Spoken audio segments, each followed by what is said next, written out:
It is International Day for recognizing Indigenous people. I've been living in Peru for the last 4 years with Indigenous communities, making 5 different multi-generational schools in Indigenous communities.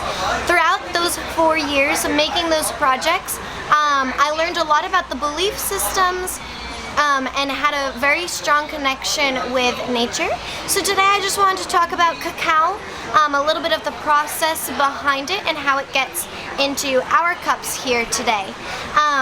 So I was living in a village called Agua Azul, which is a beautiful indigenous community that is 28 hours by bus and car, 3 hours by boat, and 2 hours walking into the jungle along the Amazon River closest to the border of Brazil. There I was living amongst a community that had 13 families and over 2,000 acres of protected preserved land. They used 100 of that acreage for their plantations of food, which consisted of cacao, different types of bananas, papaya, yucca, guanabana, many different fruits that you would not be familiar with. And what I loved most about living in this community was learning all about cacao. Here today I am demonstrating much of the artistry from a woman whose name is Ada, which translates into English as fairy, and she's just that. She was my best friend and my sister while I was living in this community, and she is making all of this jewelry which has different seeds from the jungle. This right here is Lágrimas de Virgen, which is a seed from the tall grass, and she's making jewelry. Over here we have different beans, and we have some bracelets that have beads called Waiduro, which is the South American version of the yin and the yang.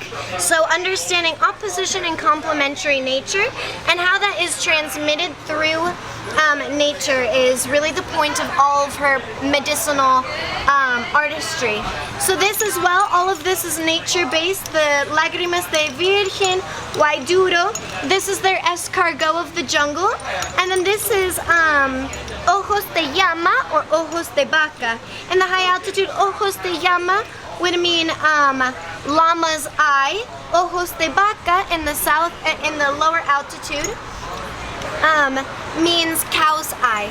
And then this here we use at Bula Kafe the coconut shells for kava. Well, out there they have this kind of tree, it's called paca, and they use it for mozato. They'll cut it into their bowls, their cups, their plates, and use them within the household. And so today she just decided to do some paintings on it of the local nature, in order to help bring awareness of the conservation of the jungle. We have some scrunchies that she also hand crocheted. So girls, if you want to put them in your hair, they're a cute little thing to bring from Peru into today's nature. And we have crocheted roses and flowers behind us as well. So she was the one that taught me most about cacao, Ada. She was always carrying her baby on her back. She taught me how to baby wrap. And we would be walking through the jungle. She'd break down a cacao pod that's about this big. There's 2 strains, the green and the purple. And they, when they're ripe, they become yellow, orange, and pink. And they're so juicy, sweet, acid-tasting fruit. So we would suck off all of the fruit, collect all of the seeds, and that's how that seed starts to ferment. That's what activates the cacao that we then get here. So once we've taken out of the pods all of the cacao beans, we let them dry in the sun over a black mat, and then let the sun dehydrate them. And because they have been fermented beforehand, it activates the cacao that much stronger. And then we toast them once more so that the cascara or the peel can come off of the cacao beans, and then we'll put it in a molina so that way we can bring it to our table.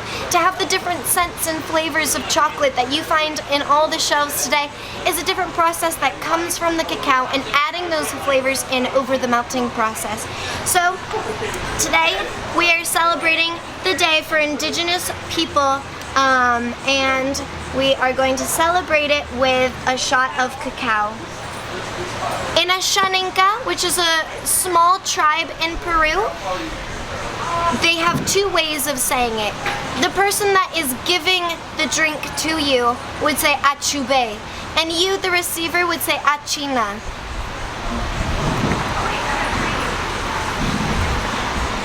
Thank you.